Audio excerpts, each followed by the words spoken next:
Alhamdulillahi Rabbil Alamin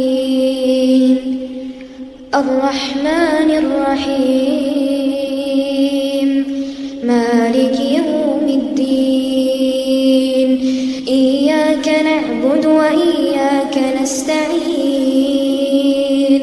Ihdinas siratal mustaqim Siratal ladzina an'amta 'alaihim ghairil maghdubi 'alaihim waladdallin.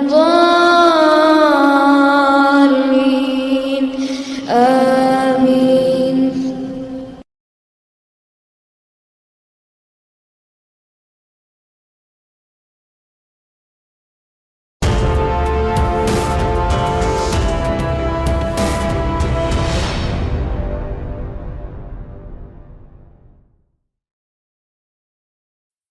Kisah asal mula sholat tarawih.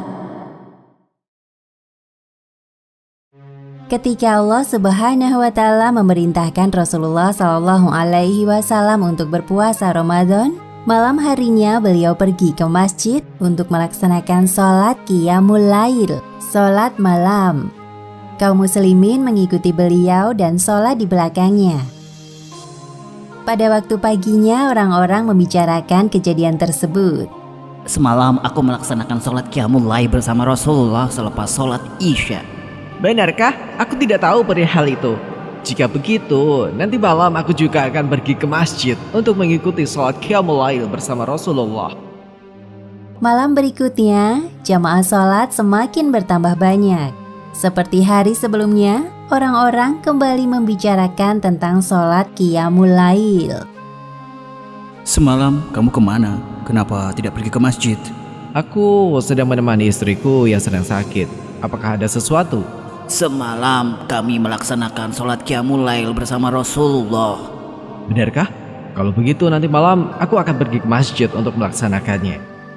Pada malam ketiga, orang-orang yang hadir di masjid semakin bertambah banyak.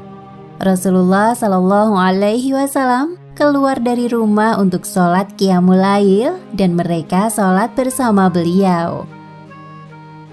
Kemudian pada malam keempat, masjid sudah penuh dengan jamaah. Akan tetapi Rasulullah tidak lagi datang ke masjid untuk melaksanakan sholat qiyamul lail. Seorang sahabat kemudian mendatangi rumah Rasulullah seraya bertanya, Ya Rasulullah, mengapa engkau tidak ke masjid untuk melaksanakan sholat qiyamul lail? Wahai sahabatku, aku khawatir sholat tersebut akan dianggap sebagai sholat wajib. Keesokan harinya setelah sholat subuh, beliau berbicara di hadapan para jamaah sebagaimana hadis yang diriwayatkan oleh Sayyidah Aisyah dalam kitab Imam Bukhari nomor 872. Sesungguhnya, aku bukannya tidak tahu keberadaan kalian semalam. Akan tetapi, aku takut sholat tersebut akan diwajibkan atas kalian, sementara kalian tidak mampu. Selama melakukan sholat tarawih 3 malam di masjid, beliau tidak menamainya dengan sebutan sholat tarawih, melainkan menyebutnya dengan istilah qiyamul lail. Istilah tarwih atau tarawih baru terjadi pada masa pemerintahan Umar bin Khattab.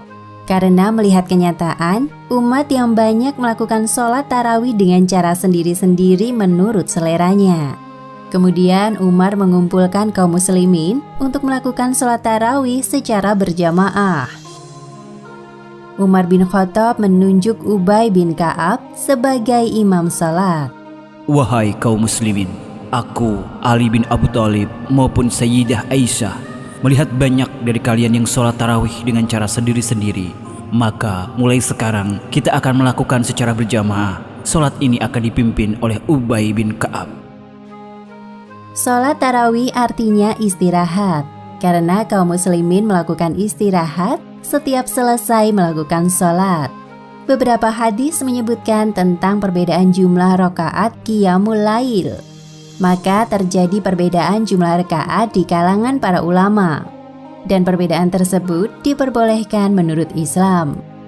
Demikianlah kisah di balik asal mula sholat tarawih. Hikmah penting yang dapat diambil dari kisah ini: pertama, hendaknya berlomba-lomba dalam mengerjakan sholat tarawih selama bulan Ramadan. Kedua, sholat tarawih dapat mendekatkan jiwa kita kepada Allah Subhanahu wa Ta'ala.